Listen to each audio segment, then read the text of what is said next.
एक व्यक्ति को फैसला सुनाया जाता है कि वो अपने पहली पत्नी के साथ 3 दिन, दूसरी पत्नी के साथ 3 दिन और 1 दिन जहां चाहे वो रह सकता है। और आपको बता दूं कि ये कोई कहानी या फिल्म की स्टोरी नहीं है, बल्कि ये सच्ची घटना है। और ये घटना घटी है पूर्णिया के रुपौली में। पूरी जानकारी जब आप तक पहुंचाऊंगा तो आपका भी माथा घूम जाएगा और आप भी इस अनोखे फैसले को देख के एकदम से हैरान हो जाइएगा।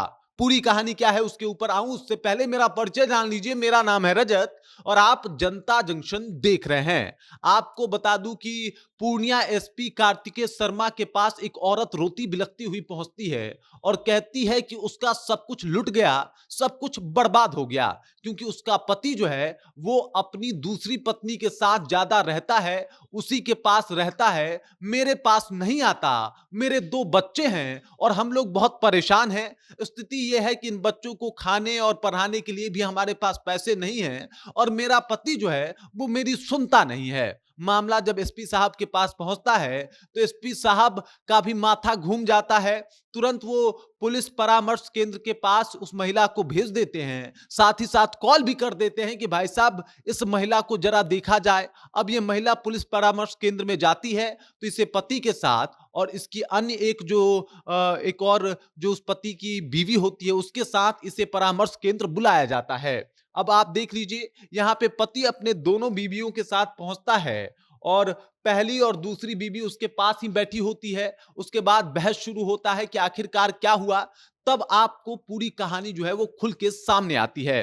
पहली पत्नी को अभी अभी पता लगा हुआ होता है कि उसके पति ने दूसरी शादी कर ली, जबकि पति का कहना है कि वो 7 साल पहले ही दूसरी शादी कर चुका था। उसके मतलब दूसरी बीवी के से ही भी उसके बच्चे हैं, मतलब पहली पत्नी से 2 बच्चे हैं, दूसरी बीवी से भी बच्चे हैं। और दूसरी बीवी जो है वो पहली पत्नी के पास जाने नहीं देती है, उनके बच्चों से मिलने नहीं देती है और इस वजह से पति बेचारा जो है वो बहुत परेशान है। वो कहती है कि तुम सिर्फ मेरे पास रहो और पहली को छोड़ दो, जिसके ऊपर परामर्श केंद्र ने फैसला सुनाया कि ऐसा नहीं हो सकता। जब 2 लोगों से शादी हो गई है, 7 साल का लंबा वक्त दूसरी के साथ भी गुजर गया है, तो अब छोड़ने का तो कोई सवाल ही पैदा नहीं होता, बल्कि दोनों को साथ में रहना चाहिए। उसके बाद दोनों को समझाया बुझाया जाता है।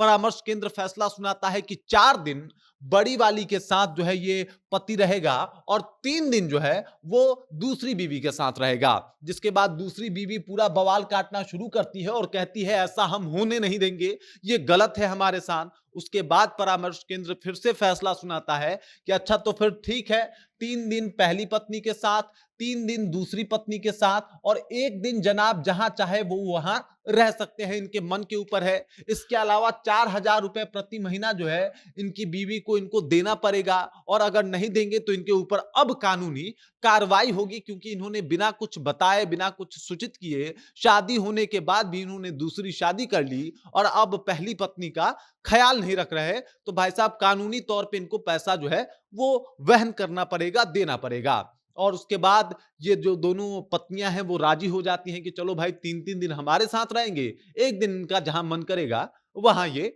रहेंगे। इस तरीके का शेड्यूल बना है। हफ्ते के 7 दिन भाई साहब अपने हिसाब से ये कहीं नहीं जा सकते, बल्कि 3 दिन एक बीवी के पास, 3 दिन दूसरी बीवी के पास और 1 दिन ये जहां चाहे वहां जा सकते हैं। जब से ये किस्सा, ये कहानी या यूं कहें कि ये जानकारी लोगों के बीच में आई है, एकदम से इस अनोखे जानकारी से लोग जो है एकदम से अलग ही तरीके से सोच रहे हैं इसे। लोग तो सोच रहे हैं कि भाई साहब ये पहली दफा हुआ जहां पे एक पति को 2-2 बीबियां मिली हैं और उसे 3-3 दिन तक रहने के लिए एक-एक पत्नी जो है वो मिल रही है। बाकी इस खबर, इस जानकारी को लेके आप क्या सोचते हैं? आपके ज़हन में क्या कुछ चल रहा है?